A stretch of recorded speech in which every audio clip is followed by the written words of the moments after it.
Hello. Oh my gosh. Can I just tell you how happy I am to be here? It's been so long that I can't even remember how to work any of my technology. And so I got to get a few of these things going first. I got to share this over to my personal page and kind of get a few housekeeping things going before I get into being here. So hold on just a second. Thank you. I'm so excited to finally be back. This is the first video, the only video that I have done in February. And I'm so happy to be back here. So let me make sure everything is working, that it's connected, because I am like, what do you call that? Hot Mess Express. As you can see, I am completely the Hot Mess Express. And so let me just check it out. Make sure it's going live. And checking. I'm going to warn you that I am functioning on not all my brain cells. And so I'm going to ramble.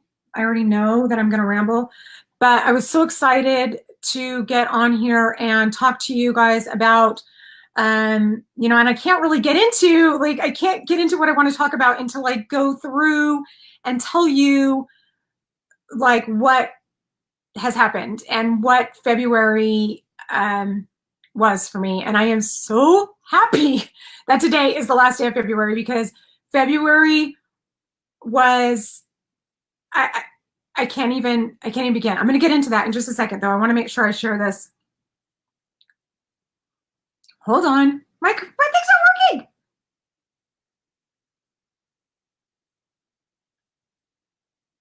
Okay.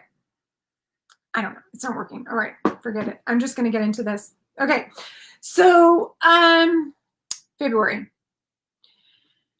I cover a lot of ground here. There was a very specific reason why I got on here, and that was, really this whole post was, or this live was inspired by a question that I put up last night, a little quiz that I asked.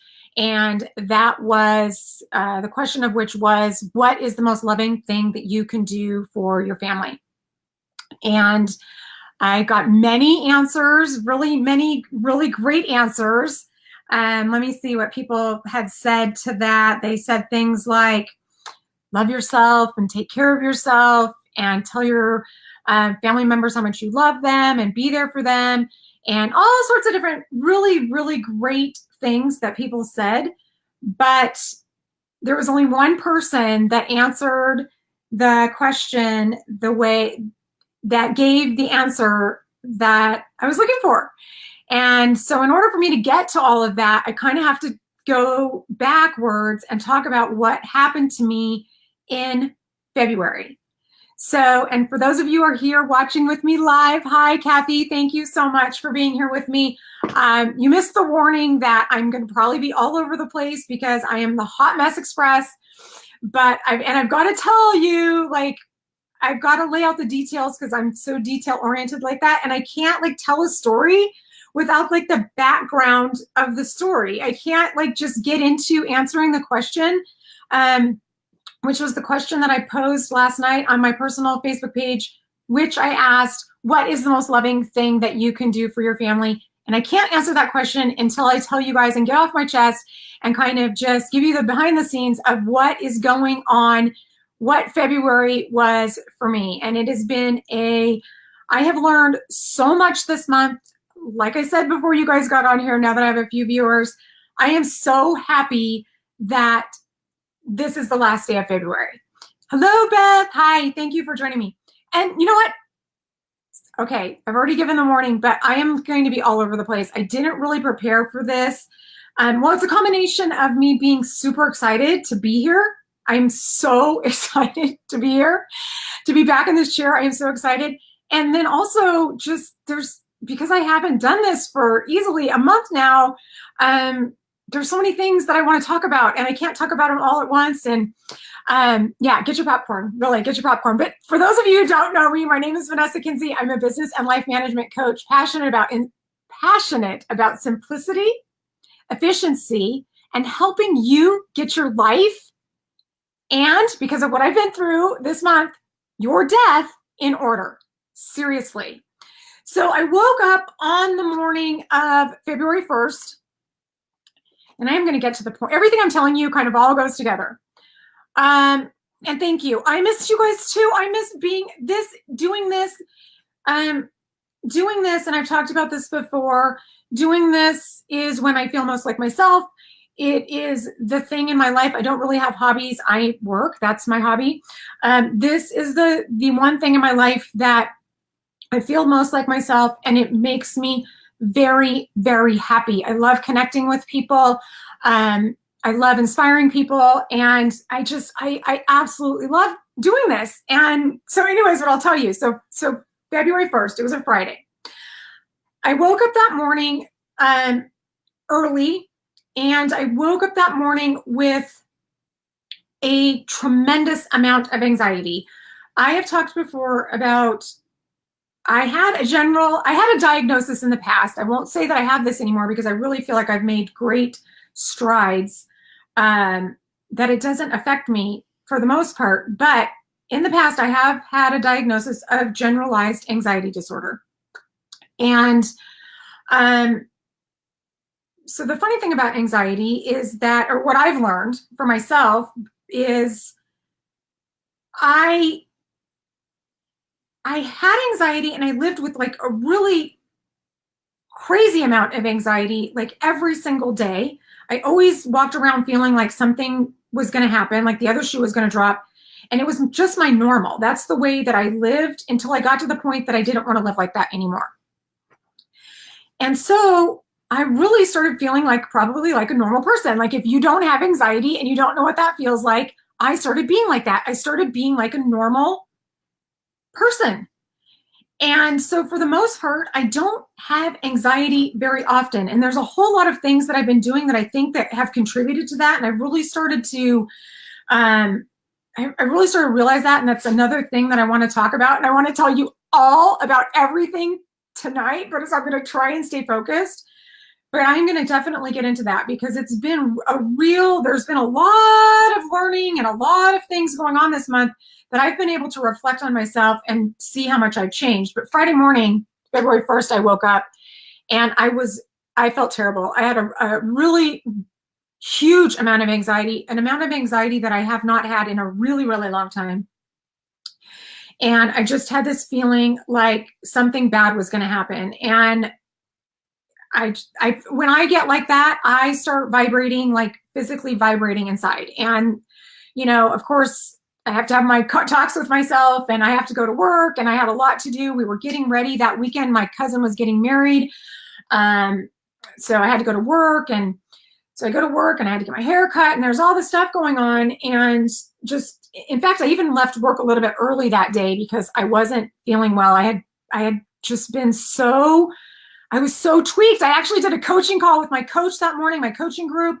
I got on the call. I was complaining about, I was upset. I was in a really, really bad place on February 1st. Anyway, so the funny part, the thing that I find humorous is I go get my hair cut. I'm rushing around. It's now Friday evening. We are supposed to be leaving. First thing, Saturday, February 2nd, we are supposed to be leaving to drive out to Palm Desert for this wedding, to be gone for the weekend.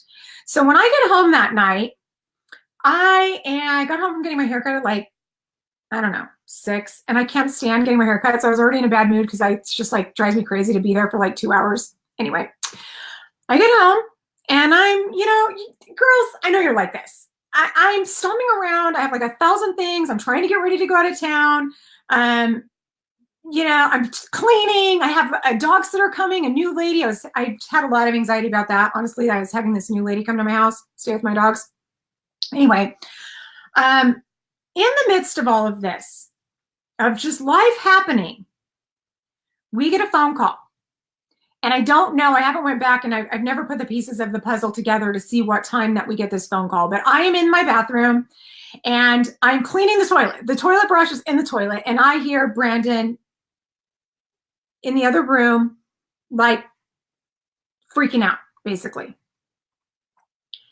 And so, of course, I'm like, what in the world is going on? You know, drop what you're doing. And in that moment, our life stopped. And we got the call that my brother-in-law was in the emergency room. We had never known him to be sick before. We were told that he had pneumonia, which we thought was very strange, but I was like, yay, he has pneumonia. Troy is big and strong. Where is he? This is my brother-in-law, Troy. That's my husband. That's my brother-in-law. 57 years old, worked every single day of his life, never knew him to be sick. My father-in-law calls us. I call my father-in-law Pops. Pops calls us from the hospital and tells us that Troy has pneumonia. And Troy this happened very quickly. I had done a post about it and I said it was in the course of 2 hours. It was really about 30 minutes that we got the call. Our life stopped. My brother-in-law, his heart stopped 3 times. They couldn't revive him. We know now that what we were told was that he had congestive heart failure, pneumonia, and sepsis. But he did not leave the emergency room. It was 30 minutes between the time that we got the phone call and that he passed away. And so I don't know if you've ever had anything like this happen to you. If you haven't, you're very lucky. Unfortunately, this is the second time that we have had a tragic death in my family in the last 3 years. It doesn't make it any easier. It's still the worst feeling in the world. You don't know what to do. You don't know who to call. You're just, your life completely stopped. And that's exactly what happened to us. And if you haven't had that happen to you, you're very lucky. But really one of the things that I'm like so passionate about now that this has happened and what's happened all through the month of February now is that if there's any way to not to be prepared when something like this happens, because it's so hard to have to deal with wrapping things up or taking care of things or answering really hard questions about things when you're in a complete state of shock.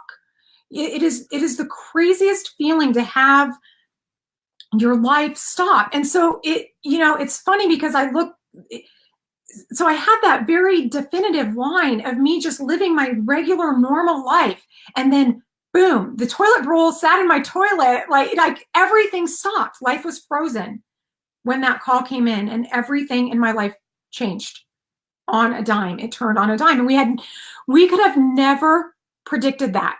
It's funny because I think about things like this a lot. Like I think there are people in my life that I think about, if they passed away, what would I do or what would I need to do? Because in my family, that's really the responsibility for several people falls on my shoulders. And because I've been through this, Brandon and I have been through 13 deaths in our family in the 20 years that we've been together. 2 of them tragic. You learn a lot. It doesn't make it easier. It does not make it easier. But the thing is, what I realized is, and really the reason that I even started doing these videos in the first place was because of Gary. Because when my Uncle Gary was killed in September of 2016 in a targeted robbery against him. 8 people were arrested in connection with his murder, and the trial is still going on for that. Anyway, that I could talk for hours about what we went through with him, and his situation just got wrapped up just a couple days ago. But what I wanted to talk about, and I wanted to answer the question that I put up for you, because this is what basically happened. When we went over, and I cannot even begin to get into the details of everything that happened, and Troy's life was pretty simple. I mean, he wasn't married, he didn't have kids, he didn't really have a lot of stuff, thank God, but still, do you realize that if this were to happen in your life, and this is what I want to help people start thinking about, because in our culture, we do not want to talk about death. We don't want to think about it. It's not going to happen to us, but it's going to happen to all of us. And if you're lucky enough to never have been placed in this position yet, I hope you never have to, but it's best to get your ducks in a row now, because the question that my father-in-law was being asked in the emergency room, he had only been there less than an hour before Troy passed away. They were asking him, because he was calling us, what mortuary are you going to use? Okay. You're being like, you have just been hit over the side of the head with a frying pan, and you're being asked these questions, and you have, it is mind-blowing to me that that's the way that it works, but that's exactly the way that it works. So I went from cleaning my toilet to an hour later, and because I've done this way too many times before, I kind of understand the process of what needs to be done. But still, when you get a phone call like that, you lose the ability to use your mind. When you are in shock like that, you can't think straight.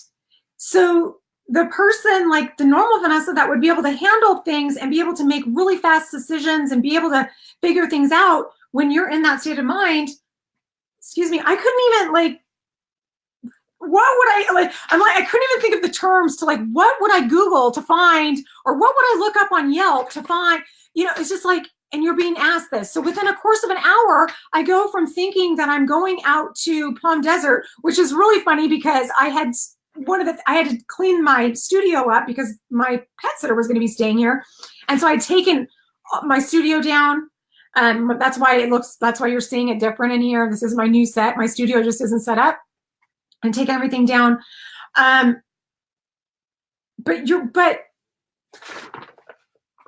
Okay, change of plans. Now I'm going to be planning a funeral. It's crazy. And so when we were doing this, when we were putting, and you know what? Here's the thing. It wasn't just that. Okay, this is why February has been so crazy for me. If it was just that, I could have handled it. It would have been terrible, right? But it wasn't just that. Every single day, something else in my life, I felt like I had, there was like holes of water spouting out of, this is how I visualized it, in a wall. There was like holes, and I was just trying to plug holes, and I'd plug one and another thing would pop up. It was like whack-a-mole. Every single day, really big, crazy things started going on in my life. Like, I'm not going to tell you every one of them because it was the entire month of February, but like 5 days into this, so like February 4th or 5th, I come home and my dog's neck is swollen. And of course I Google it, and you know, there's a potential that she has lymphoma. And I'm like, oh my God, seriously? Now my dog is sick and I have to drop everything and take her to the vet. I mean, it's just one thing after another like that. And I don't know why it is like that. I know that you guys have probably had times in your life where it just seems like, well, I guess that's probably where the saying, right? When it rains, it pours. That's probably where that comes from, right? Because that's what was happening. And underneath it all, though, I will say, and this is another thing that I'm going to talk about because I've really thought about, I've been so mystified by this whole situation about how much peace, how much internal peace that I've had going through this, just the steadiness that I've had that I've never experienced in my life before. And you know, I can compare it to going through other things like this and being like, wow, this should be like, I should be really losing my marbles. And I really didn't, but I can attribute that to something, and I'm going to get into that at some other time. But so in answer to my question last night, what is the most loving thing that you can do for your family? The answer is, the most loving thing that you can do for your family is get your ducks in a row. Get your act together. There are things that we just don't think about. Actually, I'd like to know, if you're watching this, have you ever even thought about what do you want to happen to you if you were to die? If you were to be in that situation where you were, I mean, have you ever thought about it? Do you want to be hooked up to machines? Do you want to be kept alive? What would happen to you after you pass away? What would you want to happen? Do you want to be cremated? Do you want to be buried?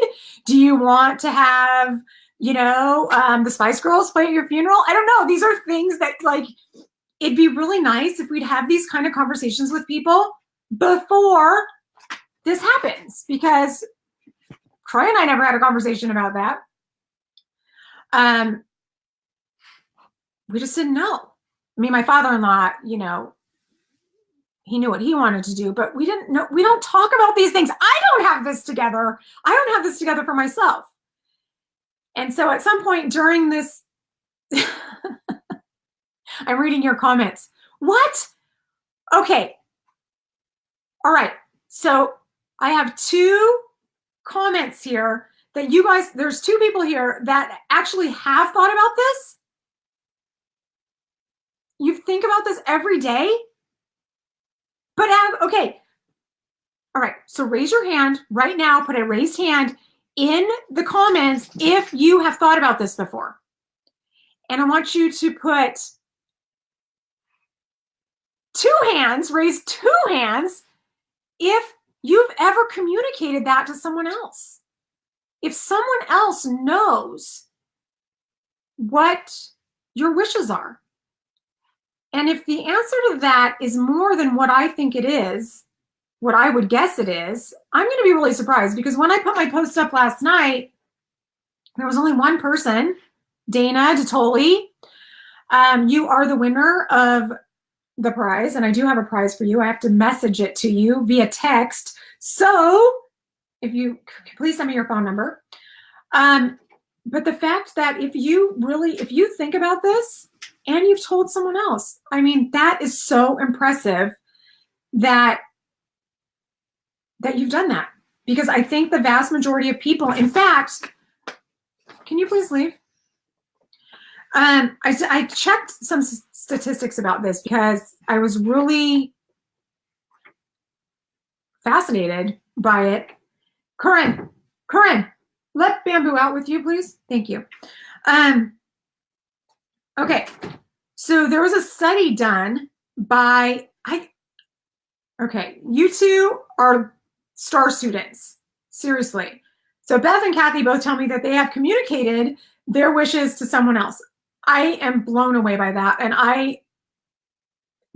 good for you, because the vast majority of people, and according to this study that was done by the National Funeral Directors Association in 2017, 62.5% of people found that it was important for them to communicate their funeral plans and wishes, but only 21% have done so. So I guess Beth and Kathy, you are in the small majority of people who actually have thought about this and have talked about it. And, you know, I would love to hear more from you, because if you guys have like written plans and you have it, because that's what I am like, my mission.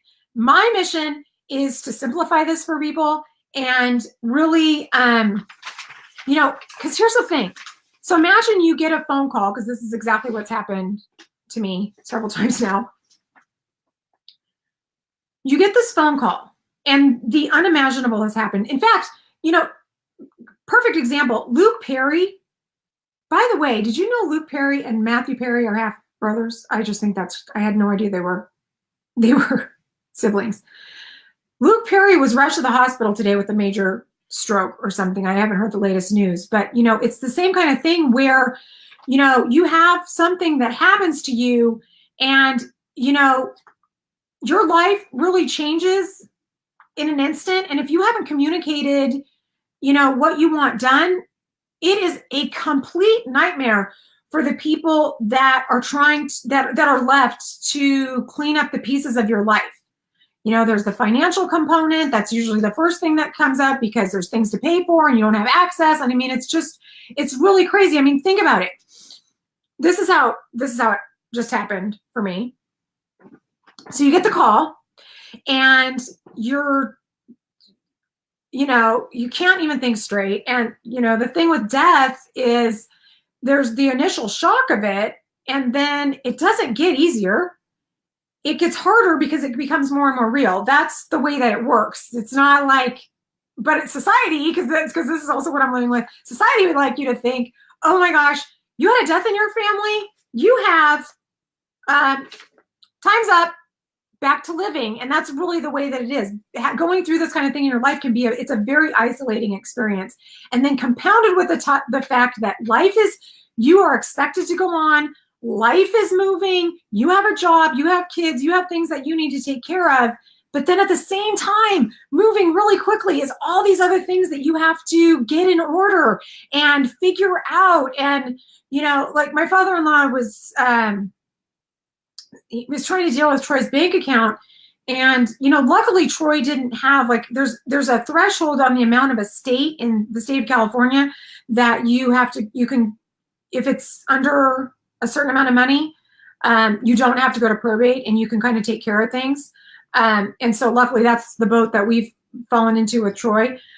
But, you know, my father-in-law was up in arms on the fact that he cannot cancel Troy's car insurance. And the guy at the car insurance had told him, well, you're going to have to, the only way we'll talk to you is if you have a power of attorney. And so my father-in-law was asking me, well, how do I get a power of attorney? Well, you cannot get a power of attorney after someone has died. That's not the way it works. But see, no one knows that. No one knows that. You don't find these things out until it's too late. And so I see this a lot, even in divorce cases, when I'm going through the divorces with people and what they're going through, and they find all these things out and it's too late. And now I'm like, okay, this is my new mission. I am going to help people very simply start getting your ducks in a row, because that is the most loving thing that you can do for your family. To put them in a position where they have to clean up your mess when they are grieving you is adding insult to injury. It really is. It is just, it is more than, and you wouldn't believe how many things there are to do. There are so many things to do. So imagine you get the call and you have no idea what you're supposed to do next, and you want to do something, but when you get a shocking call, it is the weirdest feeling when you get a shocking call that you've had a tragic death in your life, because you are like,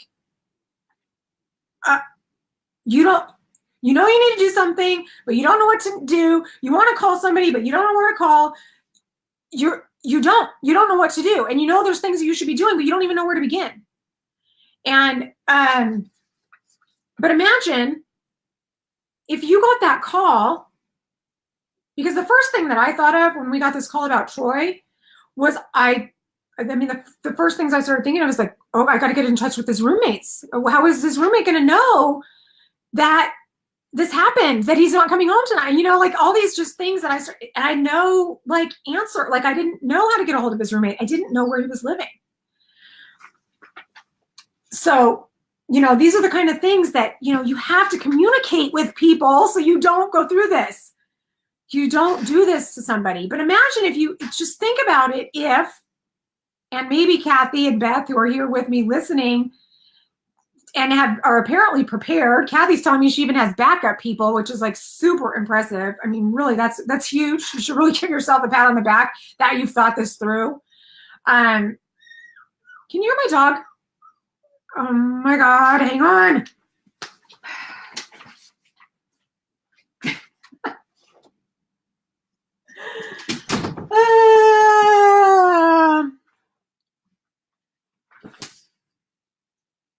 Somewhere right around February 8th, I decided I was going to quit doing this. I was not doing this anymore because my life was there's no other word for it. My life was such a complete shit show that I was like so over everything that I'm like, forget it. I'm just not doing anything anymore. And, you know, but I left. Thank God I came around the other day. A couple days ago, I felt like the cloud lift. And so I'm back on track, even though I'm all over the place. I get that. But I've kind of had a chance to step back and just, because I had to, I really, when something like this happens, there's nothing, I couldn't even think straight, and all my energy was being directed at trying to deal with all the emergencies. I felt like my life was built on a tectonic plate. That's everything just kept shifting, and every single day I was like waiting for the other shoe to drop, but then the other shoe would drop. There was stuff going on. I was like, what happened? I like entered some weird kind of vortex or something. And anyways, I'm telling you this because I've had some time to think about things, and I am a recovering perfectionist, and, you know, I have these, and so ambitious about what I want to do in my life. And I really had the chance to like step back and just be like, you know, a word that I've been using this year, thankfully to my new coach and the people that the really amazing people that I have in my life, being way more gentle with myself about what I'm going through and what I'm capable of. And like every day, it's like, whatever I do, that's enough. That's good enough for the day. And let me tell you, even, when I was really grinding away at this at the end of last year, that was not my mindset. And I was putting a lot of pressure on myself. And, I don't know, there's a lot of peace in just settling in. In fact, I was telling somebody yesterday, it's just like, is leaning in to your life and what you have, like what's right here in front of you to be done. Like all we have is this minute. And really, that's the way that we've gotten through February, is like, it's really just been, we're going to do this just 1 minute at a time. And that's the way that things are going. But imagine if you got that same call, when you got that call and you don't know what in the world to do. Imagine if you got that call and you knew exactly what to do. Like you had a checklist, or you're like, that part of the equation, which has been this huge, overwhelming thing for us to deal with, me really, to deal with, you just be like, yeah, I know what to do. And I can focus on my family, and I can focus on grieving. Those are two so entirely different things. And, nobody wants to talk about it. Everybody wants to bury their head in the sand. And the time that I was having a conversation with one of my best friends this morning, the age that we are now, I just turned 49 a couple weeks ago. I took a rain check on my birthday, so I guess I'm still 48 because I haven't celebrated my birthday because it was in February and I'm skipping February. But like, this is the time where we're going to start dealing with, we're right in this point where we're going to start dealing with these things with our parents, and just things are going to start happening. And, it's not that hard to start getting things in order. It's very overwhelming. And I think that's one of the reasons why, even when I started doing this, it was like, and I've done this many times before. I have prepared for people's funerals. I've prepared, I've been taking care of, all of their finances and that sort of thing, and the financials and all of that. I've done all of that before, but it's different every time it happens. And when you're in that mindset of being just so,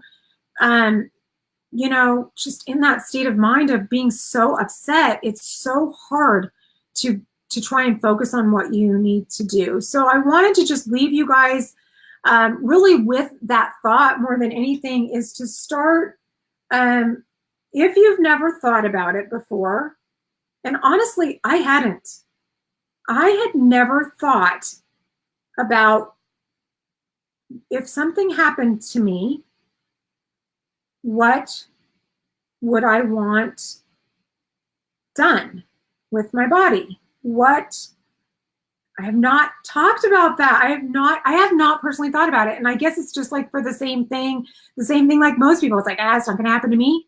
But then it happens, it happens to people all the time. Like these kind of things, you have to be prepared for these kind of things. So I don't want it to be morbid, because it's like, it's not. I mean, it's going to happen to everybody. And this isn't the end. This isn't the end. Somebody gave me a card when my grandma gave me a card when my grandma passed away. My grandma Betty passed away. And it said, the truest end of life is to know that life never ends. And that's true. I mean, I totally believe that. I really do. I've gotten confirmation that that's the case, but it still doesn't make it easier when you're going through and living this very human existence. So I wanted to leave you with a thought of, start thinking about what you would want done. And then over the course of the next, I don't know, I'm going to incorporate these things into my talks about what I'm doing, and give you guys little things to do to make it so much less overwhelming.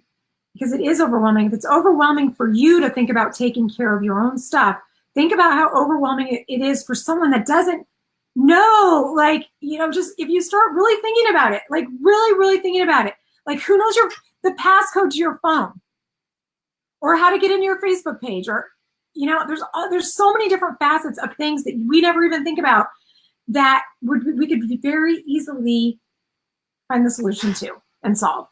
So think about it. Think about what you'd like to have happen. And like the next most important thing, it's kind of hard. Some of these things, it's kind of hard to put them in order of like priority, but the next order of priority would be to have a power of attorney drawn up. So you know what your wishes are, and usually those have a DNR, which is do not resuscitate or whatever your wishes are. And then you communicate that to somebody. But you don't have to get that far yet. We're not gonna get into that yet, but that's the next step as far as I see it. First of all, just start thinking about what would you want done. I want to see those wheels turning. Please share with me your information if if you come up with something, I'd love to hear it. And thank you to everybody that responded on my quiz last night and had really great answers. And all of the answers were great answers in terms of, yes, like be present, very important. Tell people that you love them, but this is taking it one step further.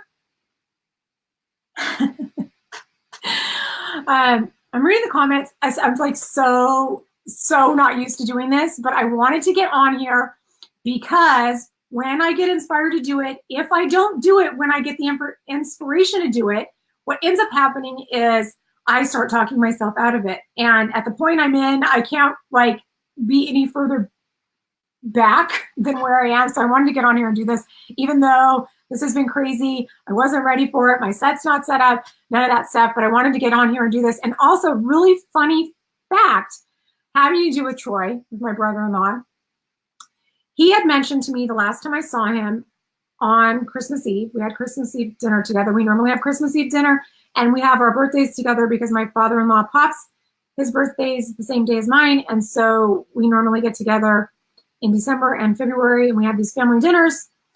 And when I saw Troy in December, he had said to me, he had made a comment about my videos. And I was like, oh my God, like it's like so embarrassing when somebody talks to you, because I really do these and I think nobody's watching. Like that's, you don't think about like people are really watching, although I know like Kathy, I know you're watching, Beth, I know you jump on here, but like so to have somebody that I would never expect watching my videos, and I didn't get into it with them. I was really like, okay. And basically he was giving me his thumbs up of approval is really what he told me. And that's, I did not want to get into it, but I found out, this is so crazy. I found out that he had been, I didn't ask him at that point, how, like anything. I just wanted to change the subject. I was like, do not want to talk about this. I found out that he had actually been watching my videos. I don't like watching them. Like he was making a point to watch these videos. He would go back and watch them and he would share them with people. And I know this because one of these people sent me a text about what he said about one of my videos. And I was just like, oh my God. So I can't underestimate the power of who's watching this and who's getting something out of these. Because if my 57-year-old brother-in-law, who I didn't even think watched TV, if he sat down, I had been telling that to Brandon, I'm like, I can't even think of Troy sitting down and even watching TV, and then come to circle around that he was somehow taking the time. He really wasn't that kind of person where he really sat still, where he was paying attention to these videos. It really just goes to show the power of social media. And my friend Rachel is saying a really good suggestion, and this is a great suggestion if you have one notebook. I have a notebook feed. I have so many notebooks. So Rachel says, make a notebook, and or a journal and write down things as you think of them, and then your family will have it. So those are all really great ideas. I'm kind of going to start putting things together about this because, so even with the notebook, if your family doesn't know that you have a notebook that you keep all your information in, like your combo to your, lock where you keep your, or your keys to your safety deposit box, if people don't know where that stuff is, it's like, it doesn't do them any good. Anyways, I'm going to talk to you guys about that. I am Thank you for sticking with me through this, because I know it has been a total rambling mess, but I am really excited. As you can see, I'm so excited to be back here. I want to thank you, those of you who have reached out to me and extended your condolences to my family. It has meant the world to us. It is so true where that saying is, I get by with a little help from my friends, because there is really, I don't have a lot of people to depend on. I don't have family around me to depend on. And your support of me has been immense. The messages that you've been sending me, I can't thank you enough. I mean, people have been sending me messages saying they've missed me on here, and it really means a lot to me. So I really just want to extend my deepest appreciation to you guys for the love and support that you share with me, and for being in my life, and for taking the time, it seems like forever that I've been talking now, oh my gosh, out of your life to watch me. So with that, go think about what you want to have happen to you when you die. Actually, when you croak. Let's say that, because this is not the end. The end. Bye.